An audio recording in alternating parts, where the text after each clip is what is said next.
Hachette Audio presents Soul of the World, The Ascension Cycle, Book 1. Written by David Mealing. Read by Rebecca Hamilton.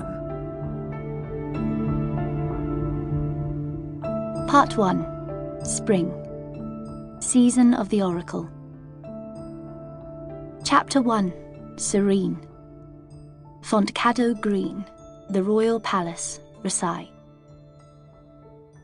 "Throw!" came the command from the green. A bushel of fresh-cut blossoms sailed into the air, chased by darts and the tittering laughter of lookers-on throughout the gardens. It took quick work with her charcoals to capture the flowing lines as they moved, all feathers and flares. Ostentatious dress was the fashion this spring. Her drab greys and browns would have stood out as quite peculiar had the young nobles taken notice of her as she worked. Just as well they didn't. Her ley-line connection to a source of faith beneath the palace chapel saw to that.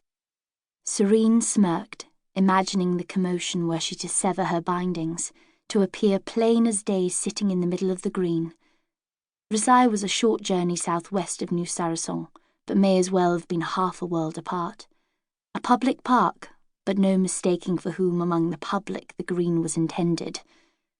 The guardsman ringing the receiving ground made clear the requirement for a certain pedigree, or at least a certain display of wealth, and she fell far short of either.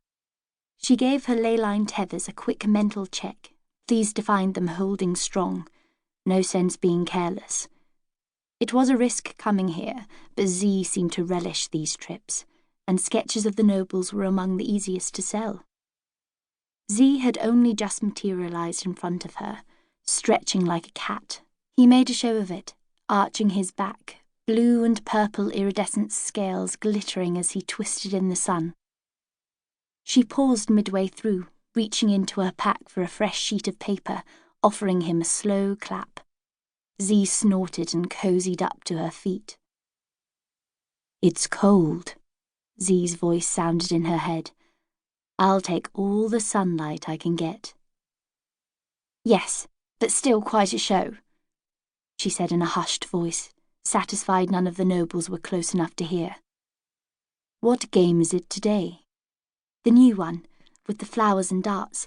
Difficult to follow, but I believe Lord Revian is winning." A warm glow radiated through her mind.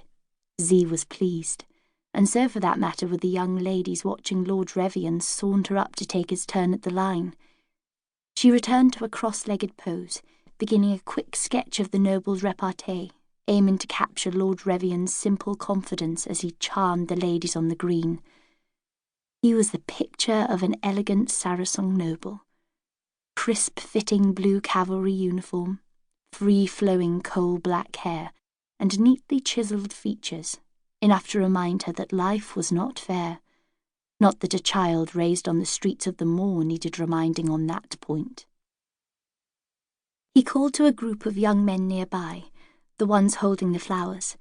They gathered their baskets, preparing to heave, and Revian turned, flourishing the darts he held in each hand, earning himself titters and giggles from the fops on the green.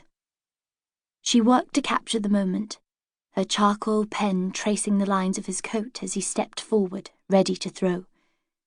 Quick strokes for his hair, pushed back by the breeze. One simple line to suggest the concentrated poise in his face. The crowd gasped and cheered as the flowers were tossed. Lord Revian sprang like a cat, snapping his darts one by one in quick succession. Thunk, thunk, thunk, thunk. More cheering. Even at this distance it was clear he had hit more than he missed, a rare enough feat for this game. "You like this one?"